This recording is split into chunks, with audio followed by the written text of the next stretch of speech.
Today we are looking at yet another pen for today. What's that pen? It is a watercolor pen, so that means I've also got some watercolor paper to test out the watercolor lettering that we can do with these pens.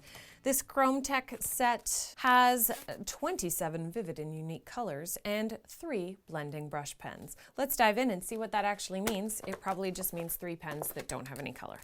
Ooh, they're actual water brush pens. Ooh, that is exciting because normally you have to buy these separately, so you can use them. You fill the barrel here, fill this guy with water, and then you use it just like a paintbrush. It looks like they have 3 different tip sizes. So 1 large, 1 medium, and then 1 chisel tip or landscape brush. So you can try those out if you would like. Today I'm just going to be using a regular paintbrush because that's what I use for all of them, so just to keep it even. But it's nice to know that these come in this set and you don't have to buy those separately, because those can be a really nice tool to use. That way you don't always have to be dipping into your water. There are 27 colors in this pack, and it also comes with a watercolor tutorial pad. Look at this. It's like one little surprise after the next. I mean, who knows how good the pens are, but so many surprises. So I have the 30 pen pack here. There's also a 54 pen pack that also comes with the watercolor surprise pad.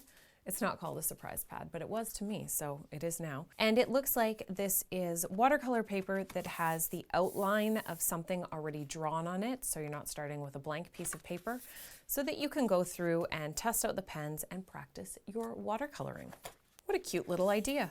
It also comes with an online video series, so this is like all the things. What is this? A bug? A bug on a rock? All right, you know. Jellyfish, that's a nice one. So that's a fun way to practice a little bit of guided practice, and you can watch the video series. We'll put that to the side today because we are going to be doing more lettering with these brushes than anything else. On the back, it has a color guide, so telling you what colors you should be able to get. The blues, there's quite a nice variety of blues and even in purples. The greens are relatively similar to one another. We'll see what they actually look like on paper. And then not so sure how I feel about just having the 1 yellow. Let's see if these 2 are more orange or more yellow. They're looking a bit dark here, but sometimes that's just because of the photo that they've taken for the color swatch. So let's test some of these out and see what we think. These are about 50 to 70 cents per pen, depending on where you buy them and when you buy them, because remember, prices always change, but that's not very expensive per pen. The ink in these is water-based because it's for watercolor, so that makes sense. It's non-toxic, not sure if it's acid-free. One nice thing that I like about the pen is that it has a code and the name of the actual color written on it, which can be really helpful if you can't remember a number. Usually you'll have a better chance remembering a name, and that's helpful for putting them in order, but also knowing which pens that you're using for a specific project. Now these pens have a nylon tip, but it is still, they're nylon fibers, but put together in a brush. So nylon, but it's more of a paintbrush style, which means that those tip fibers can spread apart. So it's not really a brush pen. Let's make another category. Splay pen, splay tip. It's not a technical term, but hopefully you know what I'm talking about, in that your brush fibers are not always stuck together like they are in a traditional brush pen. That can be difficult then for using these, especially if it spreads a lot. You also won't be able to feel it as well for your upstrokes because it's just a lot more flexible. But one nice thing that I'm noticing about these pens is that when you first start to use them, those fibers, those nylon fibers, really stay together well.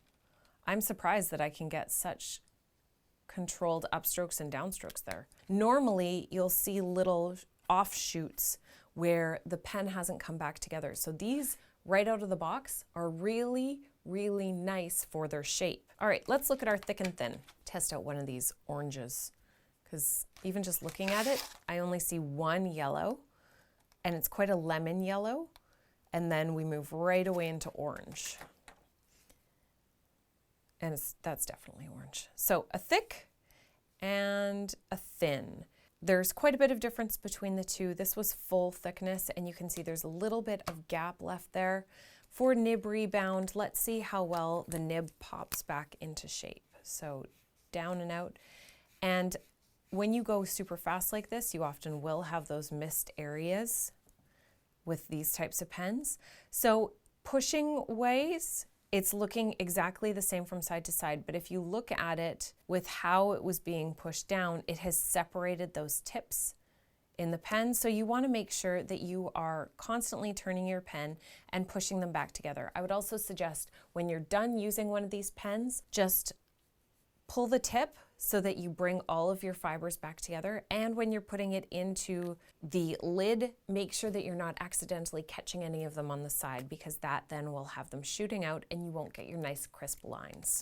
Now, because you have to have quite a bit of control over your hands when you're using these pens, the writing size for them is more on the medium to large size because of how thick your downstrokes are, but also that your upstrokes aren't perfectly thin.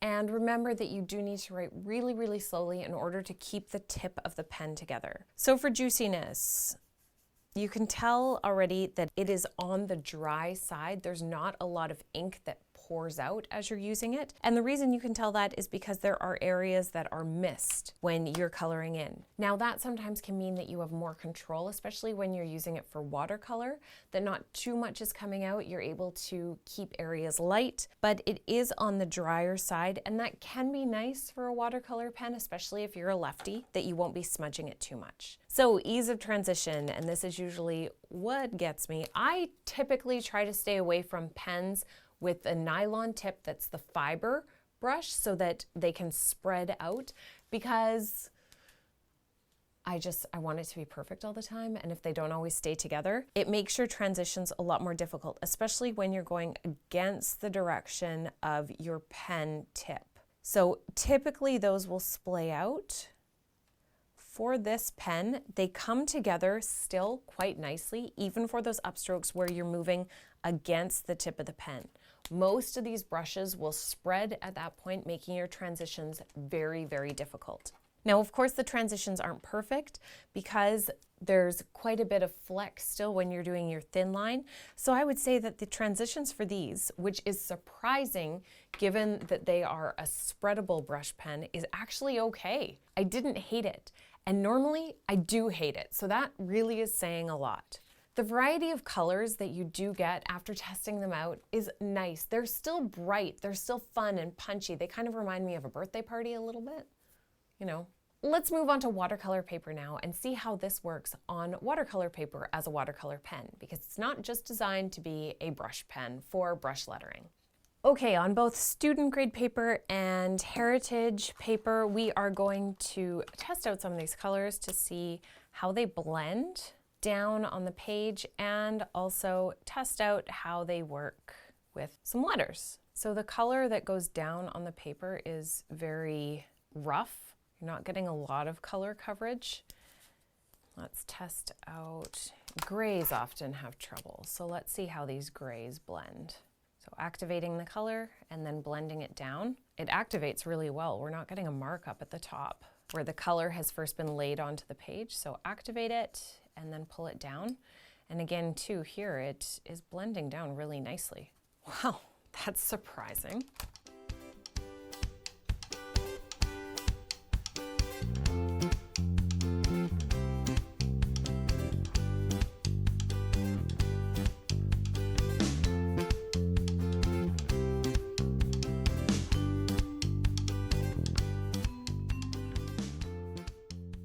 Okay, let's try doing a letter, and we look at how well the colors blend together.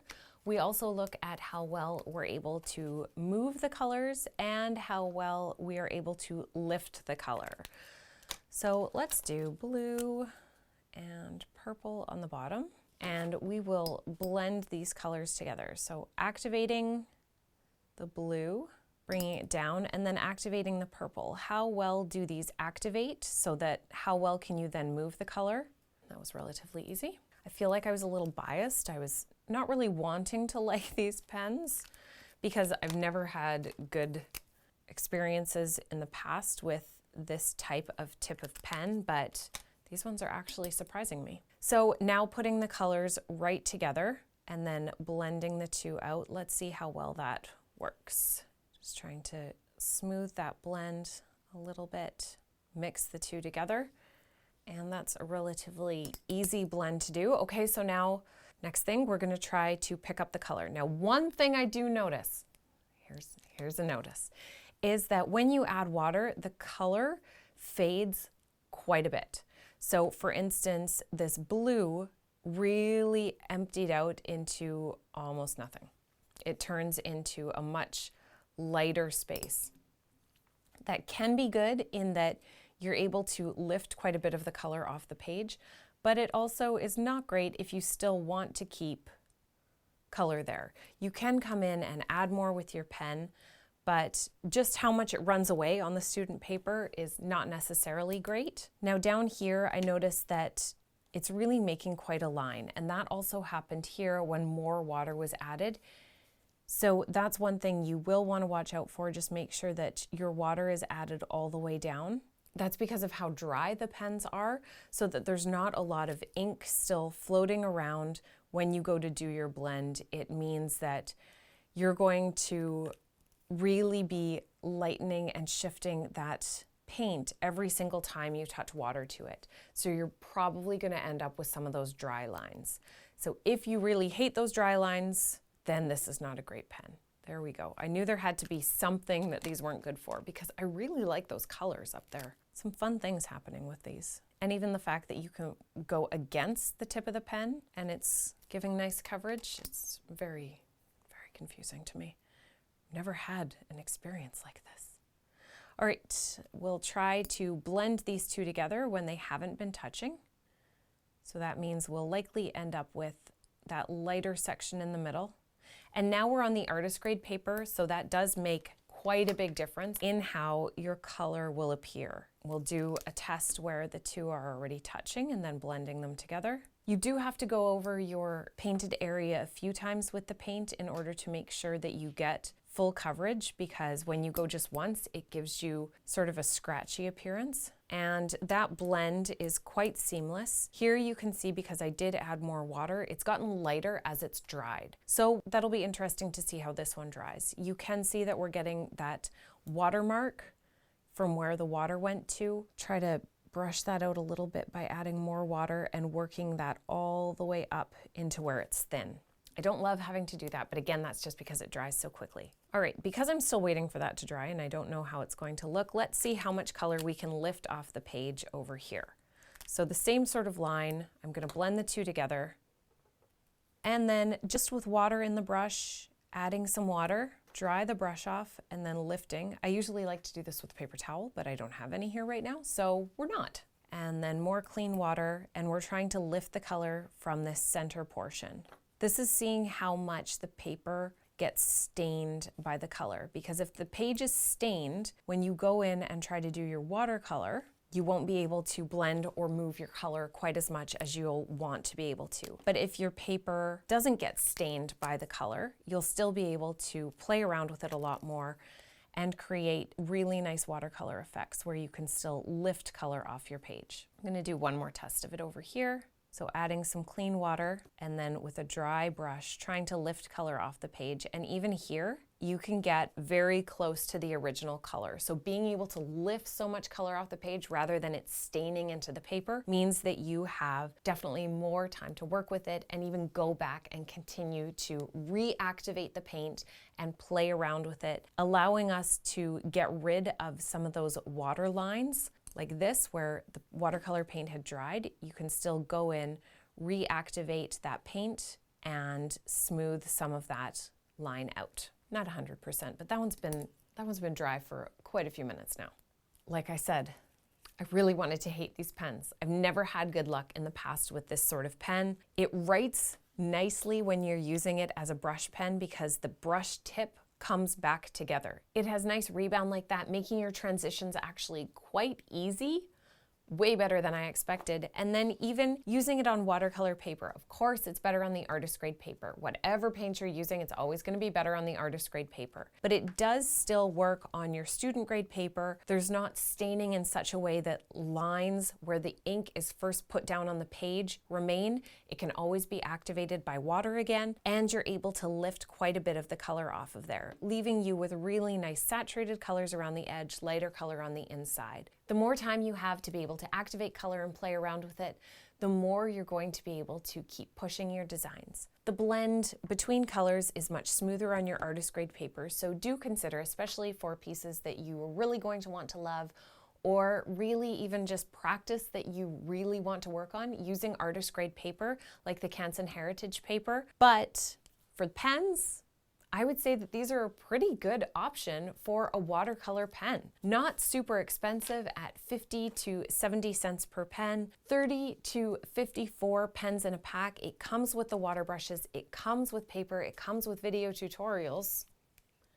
Might be a good way to dip your toe into the ocean of watercolor brush pens, because there are an ocean of them out there, and these ones surprised me with how much I enjoyed using them. Normally I just give them to my children. These ones I think I'm actually going to keep for myself. Make sure you don't miss out on any of these pen surprises, ones that are really great, and pen duds. You don't want to waste any of your money, so check out the entire list of pen reviews that I've done before you buy your next pen.